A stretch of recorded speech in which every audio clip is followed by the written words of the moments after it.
यीशु भाई के जय, बोलो यीशु भाई के, बोलो यीशु भाई की। आज का जो वचन है हमको मिलता है यूहन्ना का सुसमाचार अध्याय 20 पद संख्या 24 से लेकर 29 तक। हमारे जीवन में बहुत सारी बातें आती हैं, उसमें एक बात होता है अविश्वास और प्रश्न पूछने की बात।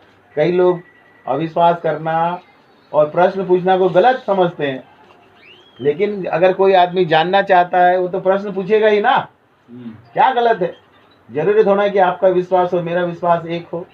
आपने कुछ चीज देखा, विश्वास किया, मेरे को समझ में नहीं आया, मैंने विश्वास नहीं किया। जैसे भी सब्जी की बात हुई, मेरे को अच्छा नहीं लगा, आपको अच्छा लगे तो मैं क्या करूं?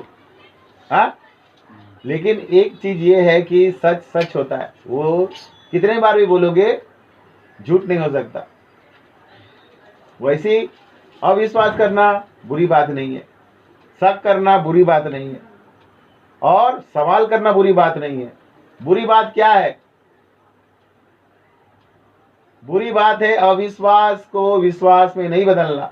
बुरी बात है शक का निवारण नहीं करना। बुरी बात है प्रश्न का उत्तर नहीं पाना। समझ गए कि नहीं? क्या बोला? अविश्वास को विश्वास में नहीं बदलना बुरी बात है, शक का निवारण नहीं करना बुरी बात है, प्रश्न का उत्तर नहीं मिल पाना या नहीं ढूंढ पाना बुरी बात है। जब आप, एंजल बंद करो बेटा, जब आप अविश्वास को विश्वास में नहीं बदल पाते तो उसका प्रभाव हमारे सांसारिक जीवन से लेकर हमारे परिवार के जीवन तक पड़ता है। परमेश्वर से हमारा संबंध टूट जाता है। अरे मैं कैसा परमेश्वर की आराधना कर रहा हूँ, मेरे कुछ मिल नहीं रहा है। अरे मैं किस पति पत्नी के साथ जुट गई, मेरा संबंध बन गया, कुछ हो नहीं रहा है। ये होता है अविश्वास का परिणाम। शक, अरे वो कैसा ऐसा कर रहा है, क्या मेरे पीठ पीछे क्या कर रहा है, कहाँ कहाँ जाता है, कहाँ कहाँ आता है, कहाँ खाता है, उसको भूख ही नहीं लगता। शक। प्रश्न, अरे उसको पूछा था मैं कहाँ से पैसा लाया, पैसा कहाँ से लाएगा बता नहीं रहा है, चोरी का तो नहीं है। इस प्रकार के कई सारी चीजें आती हैं। तो एक चेला, 11 चेलों में से एक चेला, उस समय 10 बज गए क्योंकि योद्धा इस्करियोती शैतान के चाल में आ गया और वो अपने यीशु मसीह भाई को बेच के और उस आत्मग्लानि में मर गया। अब बचे कितने? 11। 11 में से 10 को मरियम मगदलीनी ने बताया कि यीशु भाई जिंदा हो गया है। जिंदा हो गया तो मरियम ने देखी थी, बाकी लोग तो नहीं देखे थे, लेकिन वो विश्वास कर लिए। लेकिन थोमा विश्वास नहीं किया। पढ़ते क्या लिखा है? परंतु 12 में से एक अर्थात थोमा जो दिदमुस कहलाता था, जब यीशु आया तो उसके साथ न था।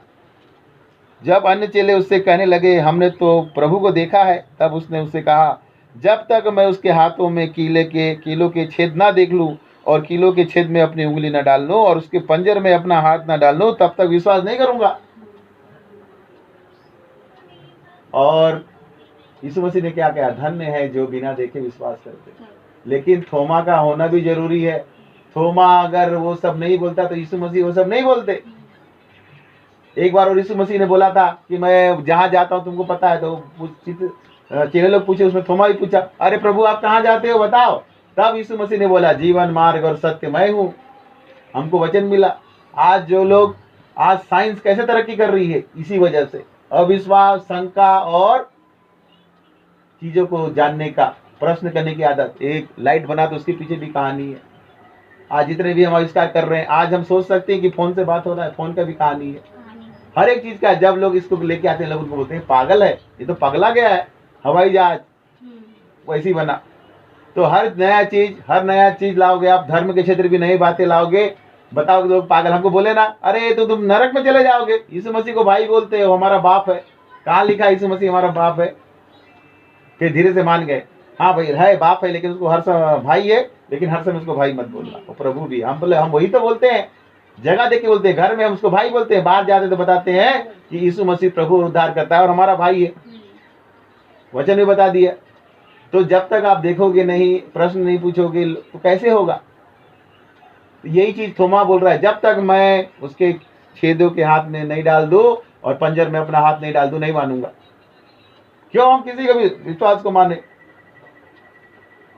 उद्धार व्यक्तिगत अनुभव है। जब तक आप पवित्र आत्मा से लबरेज नहीं होगे, आपको उद्धार का अनुभव नहीं होगा। एक दिखावट जिंदगी जियोगे ना, आपके जीवन में कोई परिवर्तन होगा, ना किसी के जीवन में आप परिवर्तन कर सकोगे। तो थोमा यहाँ पूछ दिया। 8 दिन के बाद उसके चेले फिर घर में भीतर थे और थोमा भी उनके साथ था और द्वार बंद था। तब यीशु आया और उनके बीच में से खड़े होकर कहा, तुम्हें शांति मिली। देखो यहाँ ये वचन को समझो। चेले कहाँ थे? एक साथ थे और क्या था? द्वार बंद था। यीशु मसीह ने क्या बोला? द्वार मैं हूं, है ना? क्या बोला? द्वार मैं हूं। सुन रहे शब्द? क्या हूं? द्वार मैं हूं। और वो द्वार बंद था। उस द्वार को खोल के कौन आ गया? यीशु मसीह। वचन क्या लिखा हुआ है? उसके बंद किए हुए को कोई बंद खोल नहीं सकता और उसके खोले को कोई बंद नहीं कर सकता। तो और आके क्या बोला? तुम्हें कर्ज पटाने के लिए पैसा मिले, तुम्हें चंगाई मिले, तुम्हारी बच्चे अच्छे नौकरी मिले, क्या बोला? तुम्हें शांति मिले। जब तक मनुष्य के जीवन में शांति नहीं है, सारी चीजें व्यर्थ हैं। आज बड़े बड़े लोग साइकेट्रिक के पास जाते हैं, मनोचिकित्सक जिसको बोलते हैं, हर हफ्ते जाते हैं, बाथरूम में घुस जाते हैं तो 10 घंटे तक बाद बाहर निकलते हैं। क्यों? उनका मन अशांत होता है, कई विचार आते रहते हैं। रात को नींद की गोलियां खाते हैं, उसके बाद भी नींद नहीं आता और ज्यादा खा लेते हैं तो कई लोग मर भी गए। क्या मतलब इतना शांति? कई आप सुने सुसाइड डॉक्टर, इंजीनियर, अफसर कर रहे हैं। क्यों? उनका मन शांत नहीं है, उनको इस जीवन से लड़ना नहीं आया। इस जीवन से लड़ने को बात सिर्फ यीशु मसीह बताता है। फिर क्या हुआ? तब उसने थोमा से कहा, अपनी उंगली लाकर मेरे हाथों को देख और अपना हाथ लाकर मेरे पंजर पे डाल और अविश्वासी नहीं परंतु विश्वासी हो। तो ऐसा पूछने वाला भी होना चाहिए। तब ईश्वर खुद आएगा, बोलेगा देख, बुलाया ना, परख कर देखो यहोवा भला है। आप में दम होना चाहिए उसको चैलेंज करने का। और सच्चा आदमी कर सकता है, कोई झूठा आदमी नहीं। उसको यीशु मसीह से प्यार था, लेकिन वो सुनी सुनी बातों में यकीन नहीं कर रहा है। अगर यीशु मसीह जिंदा हो गया है तो दिखना चाहिए। इसलिए बोला क्या? मैं इसलिए क्या बोला? मेरे को खाने को दो, मैं कोई भूत नहीं हूँ, भूत खाना नहीं खाता। क्यों यीशु मसीह ने बोला कि भूत खाने, मेरे को खाने को दो? ये साबित करने के लिए कि मैं जिंदा हूं। और थोमा का ये विश्वास, अगर प्रभु है वो, उसने जो बात बोला है वो पूरा होना चाहिए। तब हमको बहुत ही भारी वचन मिला जो हमारा सबसे बाइबल का सबसे महत्वपूर्ण और वचन है। तब थोमा ने उत्तर दिया, हे मेरे प्रभु, हे मेरे परमेश्वर। ये हम लोग बोलते हैं ना, हे मेरे प्रभु, हे मेरे परमेश्वर, मतलब मेरा स्वामी और मेरा भगवान। अगर थोमा नहीं बोलता, नहीं पूछता तो ये वचन मिलता? कभी नहीं मिलता। तो अविश्वास को विश्वास से बदलने से बड़ा बड़ा चमत्कार होता है। शंका का निवारण करने से बड़ी बड़ी चीजें जो हानि से बचाई जा सकती है और प्रश्नों का उत्तर मिलता है तो मन को शांति मिलती है। यही बात थोमा को मिल गया। तो थोमा ने क्या बोला? हे मेरे प्रभु, हे मेरे परमेश्वर। और यीशु मसीह त्रिएक परमेश्वर आपके हर सवाल का जवाब देगा। आपको उस लायक होना चाहिए, पूछने के लायक। यीशु ने उससे कहा, तूने मुझे देखा है, क्या इसलिए विश्वास करता है? धन्य है वो जिन्होंने बिना देखे विश्वास किया। यीशु मसीह भाई ने बोला। और इसी वजह से थोमा को क्या टाइटल मिल गया? अविश्वासी थोमा। उसका मजाक उड़ाया जाता है, तू अविश्वासी है। और कई लोग क्या बोलते हैं? अरे तू तो अविश्वासी थोमा जैसा है। लेकिन थोमा जैसा कोई चेला भी नहीं है। उसने जो जो बात पूछ के हमारे लिए वो खड़ा था। वो यीशु मसीह कौन है? क्या जिंदा हो गया? कैसे मानूं? हमारे लिए, हम जैसे पीढ़ी के लिए वो मिसा बन के खड़ा था वहां पे। प्रभु कैसे जानूं कि तू जिंदा हो गया, बता। तब यीशु मसीह भाई ने बोला, मेरे छेदों भरे हाथ में तू हाथ डाल, पंजर में हाथ डाल। उसको समझ में आ गया यीशु मसीह जिंदा है। तो क्या बोला? हे मेरे प्रभु, हे मेरे परमेश्वर। और अपने ऊपर अपमान को ले लिया। आज कोई भी अगर जाओगे मसीह जी जगत में, अगर कोई अच्छा प्रचारक होगा, क्या बोलेगा? तुम थोमा जैसे अविश्वास करते हो, ये शब्द बोल देगा। तो उसने इस अपमान को अपने साथ जीवन में ले लिया। यीशु मसीह भाई ने क्या बोला? जो मेरे लिए अपमानित होगा वो धन्य है, वो स्वर्ग राज में उसको बड़ा पुरस्कार मिलेगा। और थोमा प्रचार करते करते भारत आया। भारत में जो ईसाई शिक्षा है, ईसाई धर्म का नींव थोमा ने डाला है। हम गए थे उस जगह पे जहाँ पे उसको भाला मारा गया है, जहाँ पे वो छुपा था। वो ऐसी प्रार्थना कर रहा था, उसको पीछे से एक भाला मार दिया गया। उसका पूरा चर्च बना हुआ है और वहां पे उसका अस्थि पंजर रखा हुआ है। तो ये है, अविश्वास करना बुरी बात नहीं है, शंका करना बुरी बात नहीं है, प्रश्न करना बुरी बात नहीं है, लेकिन इन सब चीजों का निवारण नहीं करना बुरी बात है। आज मेरा विश्वास है, मैं अपने विश्वास से काम करता हूँ, आपको अपने विश्वास से काम करना है, लेकिन सच्चाई सच्चे रहेगी। और एकमात्र सच्चाई ये है, त्रिएक परमेश्वर सच्चा परमेश्वर है। स्वर्ग और नरक वास्तविकता है। और जब आप उससे पूछोगे अलग अलग रास्ते, इसीलिए बोला मांगो तो तुम्हें दिया जाएगा, ढूंढो तो तुम पाओगे, खटखटाओ तुम्हारे खोला जाएगा। आप सबको मांगना पड़ेगा, ढूंढना पड़ेगा और खटखटाना पड़ेगा। अगर नहीं करोगे कुछ नहीं पा सकते। मसीह जीवन आराम का भी जीवन है, संघर्ष का भी जीवन है। आपको हर चीज मिलेगा और आपको बहुत ही आनंद आएगा जब उस पवित्र आत्मा से इसको ढूंढोगे। और नहीं ढूंढते हैं तो वही नामधारी बन जाते हैं। ईस्टर बनाओगे, क्रिसमस बनाओगे, चुमा चाटी हवम करेंगे, गाल से गाल नहीं लगते इधर साइड में करते हैं, प्रेज द लॉर्ड बोलोगे और वही सामान्य जीवन जी के ना तो किसी के लिए काम आओगे ना अपने लिए काम आओगे, चले जाओगे। इसलिए ईसाई जीवन में अपमान, शंका, निवारण, प्रश्न करना जरूरी है।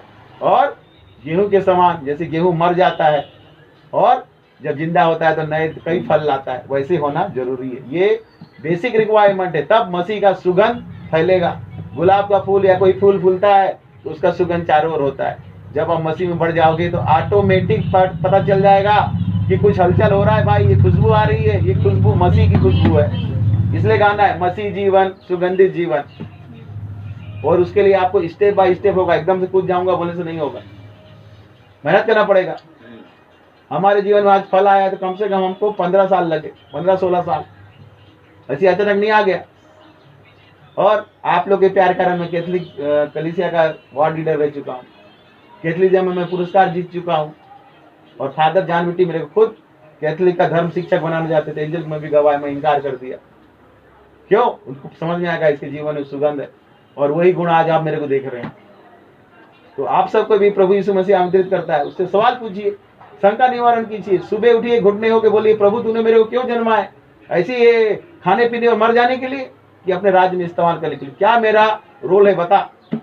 फिल्म में हर किसी को रोल दिया जाता है, हीरो होता है, हीरोइन होता है, विलन होता है, सब होता है। लेकिन जब हम जानते हैं तो लोग हीरो को ज्यादा पसंद करते हैं या गायक को, लेकिन वैसा नहीं है। जब वो आपस में काम करते हैं, सब आपस में सम्मान से काम करते हैं। हम एक नाटक किए थे ना, मेरे को सेठ बनाए थे, आपको मेरा नौकर बनाए थे, तो क्या आप मेरे नौकर बन गए? कितना हम प्यार से उसको रिकॉर्डिंग कर किए, बनाए, इसको सेक्रेटरी बनाए थे। तो हमारे फादर खुद बने थे, नौकर आए थे। तो एक आपसी प्रेम भाव से होता है। तो हर किसी का रोल नियुक्त किया गया है। एक थोमा भी होगा, एक पतरस भी होगा, यहूदा इस्करियोती भी होगा। तो सबका रोल है। एक मरियम भी होगी। तो जिसको जो रोल दिया गया वो निभा ले और चले जाए, उसको वो पुरस्कार मिल जाएगा। और कोई छोटा बड़ा नहीं है। आप भी मरोगे प्रभु में जी के तो आपको भी स्वर्ग राज मिलेगा, मैं भी मरूंगा मेरे को मिलेगा। लेकिन दुनिया की नजर में लोग आप छोटा बड़ा कर देते हैं, लेकिन फल वही है। और उसी की तरफ आप वही बोलते, निशाना क्या है? हमारा निशाना वही है, स्वर्ग राज, वो भी त्रिएक परमेश्वर के साथ। यहाँ आपका घर छोटा हो, आपकी गाड़ी छोटी हो, आपके बच्चे को नौकरी नहीं लगा, वो अदर चीज है। लेकिन क्या स्वर्ग राज के लिए तैयार कर पाए हम उसको? हमको वहां जाना है। तो प्रभु के इन वचनों के द्वारा हम सबको आशीष मिले और इसको मनन चिंतन कीजिए, पढ़िए और इससे क्या आपको सीखने मिला उसको सुनिए। और कभी कोई सवाल होता है तो उससे भी पूछिए, है ना। पहले उससे पूछिए, उसके बाद हमसे पूछिए, तो हम भी बाइबल से बताने की कोशिश करेंगे, है ना। तो सबको इस वचन के द्वारा आशीष मिले। एंजल कहाँ हो? क्या बोलते हैं लास्ट में? प्लीज लाइक कीजिए, सब्सक्राइब कीजिए और शेयर कीजिए। सबको जय मसीह। हाँ, यहाँ बोलो प्लीज, प्लीज लाइक कीजिए, सब्सक्राइब कीजिए और शेयर कीजिए। सबको जय मसीह। यीशु भाई के लिए जोरदार ताली। जय मसीह, प्रेज द लॉर्ड, शालोम।